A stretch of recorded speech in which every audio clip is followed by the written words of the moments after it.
Assalamualaikum warahmatullahi wabarakatuh. Perkenalkan, nama saya Muhammad Rizky Wil Akbar dari Ilkom A Angkatan 22 dan NPM 2217051072. Di video ini saya akan menjelaskan mengenai finite state machine untuk menyelesaikan tugas 2 dalam mata kuliah teori bahasa dan otomata. Baiklah, langsung saja. Yang pertama, berikut adalah materi pembahasan mengenai finite state machine. Yang pertama ada pengertian FSA, yang kedua persyaratan, yang ketiga jenis, yang keempat kelebihan dan kekurangan, dan yang kelima implementasi. Yang pertama pengertian. Finite state automata adalah model yang terdiri dari sejumlah keadaan atau state yang terbatas dan bertransisi dari satu keadaan ke keadaan lainnya berdasarkan input yang diberikan. Setiap transisi antara keadaan-keadaan ini ditentukan oleh aturan tertentu. FSA digunakan untuk mengenali atau memodelkan bahasa yang dapat diterima oleh mesin. Berikut adalah diagram FSM. Di sini dapat dilihat simbol-simbol yang digunakan. Yang pertama ada Q untuk menyatakan himpunan state atau kedudukan. Kedua ada sigma untuk menyatakan himpunan simbol, input atau masukan. Berikutnya ada fungsi transisi.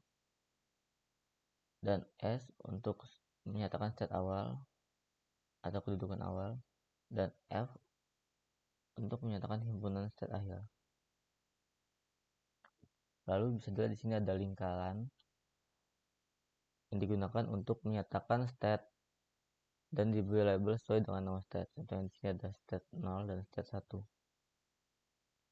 Lingkaran garis tunggal berarti state sementara dan lingkaran garis ganda berarti state akhir.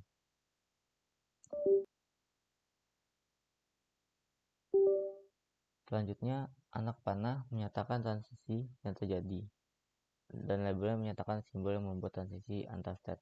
Contohnya di sini ada anak panah dengan label event 1/action 2. Satu anak panah diberi label start untuk menyatakan awal mula transisi dilakukan. Contohnya di sini.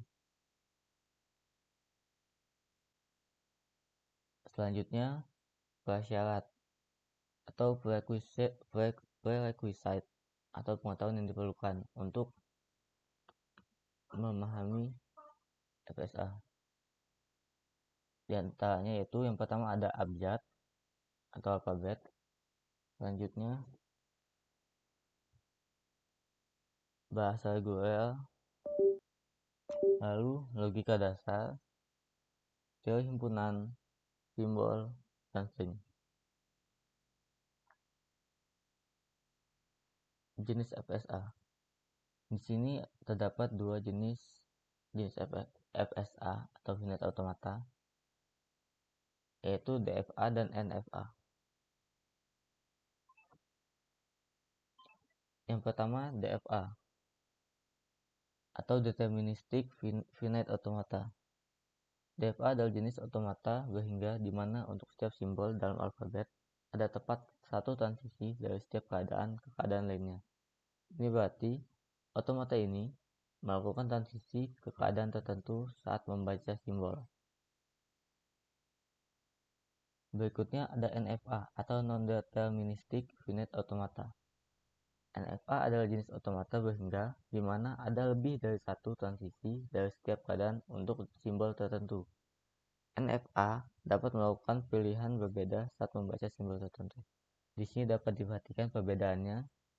DFA hanya ada tepat satu transisi dari setiap keadaan, sedangkan NFA ada lebih dari satu transisi dari setiap keadaan.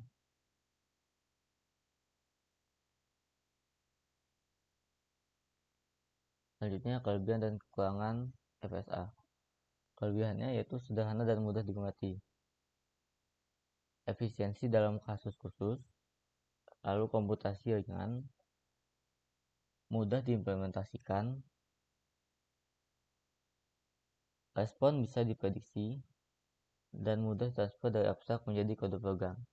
Kekurangannya, terbatas dalam keunggulan ekspresif, tidak mampu menyimpan informasi, kesulitan dalam menangani non-determinisme, tidak efisien untuk beberapa masalah, dan keterbatasan dalam pengolahan bahasa alami.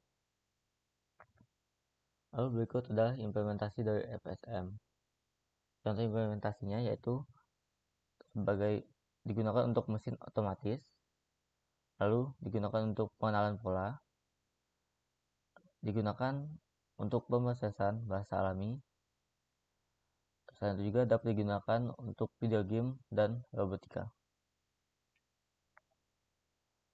Berikut penjelasan mengenai FSA atau FSM dari saya. Jika ada kesalahan atau kurangnya penjelasan, mohon maaf. Saya akhiri. Wassalamualaikum warahmatullahi wabarakatuh.